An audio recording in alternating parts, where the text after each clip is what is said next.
Austere, where the real story begins after the camera stopped rolling, the truth and TLC. Polygamy sounds illegal. It sounds like court cases, documentaries, and FBI raids. It sounds like something secretive and unstable. Plural marriage sounds sacred, intentional, almost constitutional. One word feels criminal, the other feels holy, and that difference? That's not accidental. That's design.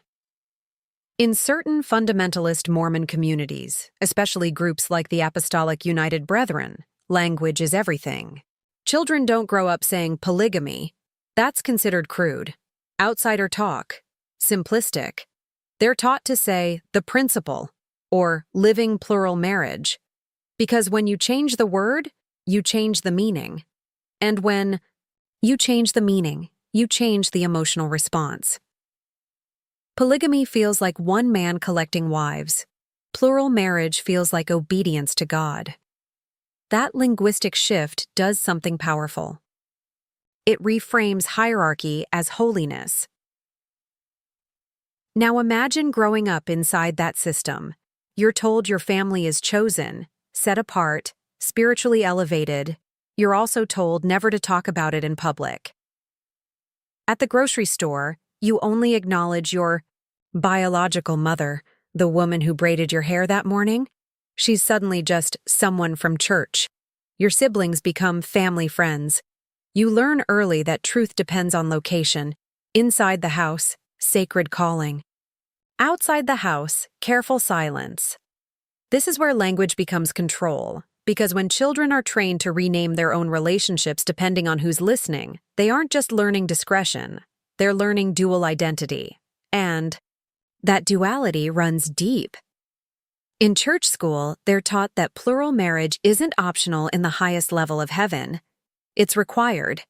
Monogamy isn't sinful exactly, but it's incomplete. Spiritually lower tier. So now the word plural isn't just descriptive. It's aspirational. It's tied to eternal glory. When a girl turns 12, she isn't just thinking about middle school. She's thinking about future sister wives, who she might approach, which family she might join. Because in some communities, women formally approach existing wives to ask for entry into their marriage. Again, not polygamy, plural marriage. See how different that feels? One sounds like acquisition, the other sounds like application. But here's the question. No one asks loudly enough. If it's so sacred, why does it need camouflage? Why the secrecy? Why the rehearsed answers in Walmart aisles? Because the word polygamy still carries legal and social risk, and that's where control tightens. When a system depends on both divine elevation and public invisibility, it trains its members to live in constant self-editing mode. Don't say that. Don't call her mom. Don't explain too much. Language becomes survival, and over time, survival becomes obedience. The most effective systems of control don't use chains. They use vocabulary.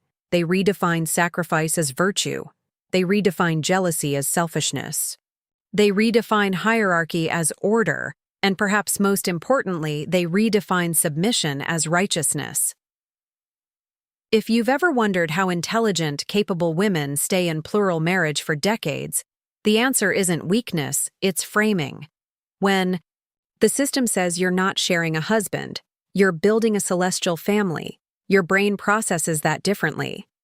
When conflict arises, it's not structural inequality. It's a personal spiritual failing. If you're unhappy, you need to pray harder. If you're jealous, you need to repent. The word polygamy would make you question the structure. Plural marriage makes you question yourself. And that is the language of control. Once you understand the vocabulary, you start seeing the architecture. Plural marriage isn't just about multiple spouses. It requires a specific hierarchy to function. At the top, the husband. Below him, wives in varying degrees of influence. Below that, children competing for time and attention. But that hierarchy is rarely described in blunt terms. It's described as divine order. There's a difference.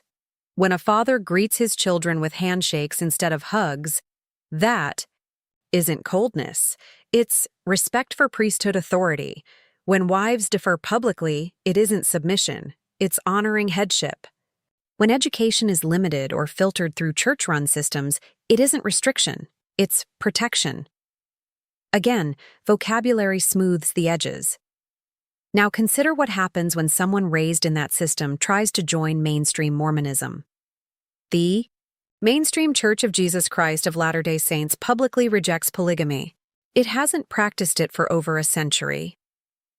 But it still maintains layered theology about eternal families and celestial kingdoms. So when someone from a fundamentalist plural background seeks baptism, they may be required to renounce that upbringing, not just the practice, the people, siblings, mothers, community ties. And suddenly, the institution that preaches eternal family unity demands separation as proof of faith.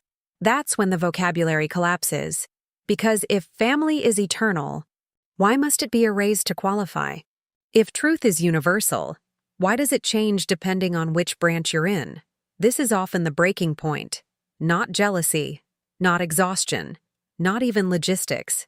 It's contradiction. When language no longer aligns with lived reality, the illusion fractures.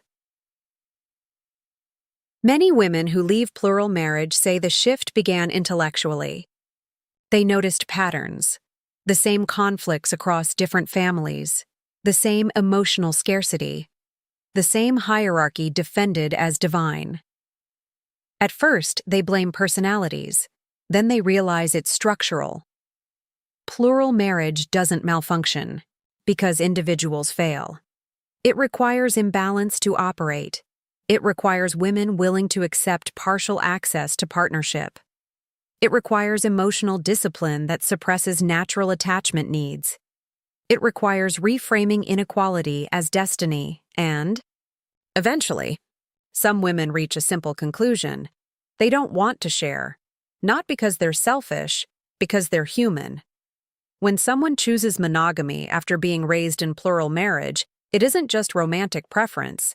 It's identity reclamation. It's saying, I want to be fully seen, fully chosen, fully prioritized. That desire isn't rebellion, it's clarity. And here's the final truth.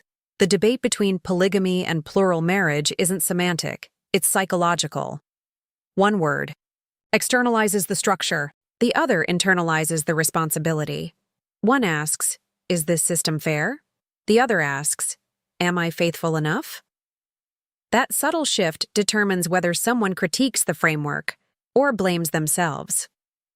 Language doesn't just describe reality, it builds it. And once you see that, you can't unsee it. If this conversation made you rethink how language shapes belief systems, in religion, culture, or even reality TV, subscribe to The Truth in TLC for more deep dives like this.